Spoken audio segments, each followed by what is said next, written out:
রংপুর নগরীর ঐতিহ্যবাহী শ্যামাসুন্দরী খাল একসময় শহরের পানি নিষ্কাশনে খালটি গুরুত্বপূর্ণ ভূমিকা রাখলেও বর্তমানে পরিণত হয়েছে ময়লার ভাগাড়ে। একই সঙ্গে পরিণত হয়েছে মশা মাছির প্রজনন ক্ষেত্রে। আগে খালটির প্রশস্ততা ছিল ১০০ ফুট ও গভীরতা ছিল ৪০ ফুট। দখলার দূষণে এখন তা সরু নালায় পরিণত হয়েছে। সামান্য বৃষ্টিতে সৃষ্টি হয় জলাবদ্ধতা।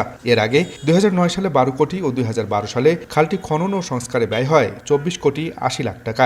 অথচ এর সুফল পাননি নগরবাসী। মশার উৎপাত, দুর্গন্ধ, পরিবেশ এটা থাকার মতো না। একটু বৃষ্টি হলেই রাস্তার মধ্যে পানি চলে আসে। শ্যামাসুন্দরী একটা খাল বিল, ওরা কোনো চিহ্ন নাই, কোনো সংস্কার নাই, এর কোনো মনে দেখার কেউ নাই। তবে নতুন করে খালটির সংস্কারে আরো ১৫ কোটি টাকার প্রকল্প নেওয়ার উদ্যোগ নিয়েছে পানি উন্নয়ন বোর্ড। ময়লা পচা আবর্জনা দিয়ে ভর্তি হয়ে গেছে, এটা আমরা ক্লিন করব এবং কিছু কিছু জায়গায় গাছ আমরা লাগাবো। গবেষকরা বলছেন, শ্যামাসুন্দরী নিয়ে সমন্বিত উদ্যোগ নেওয়া না গেলে এ প্রকল্প কোনো কাজে আসবে না।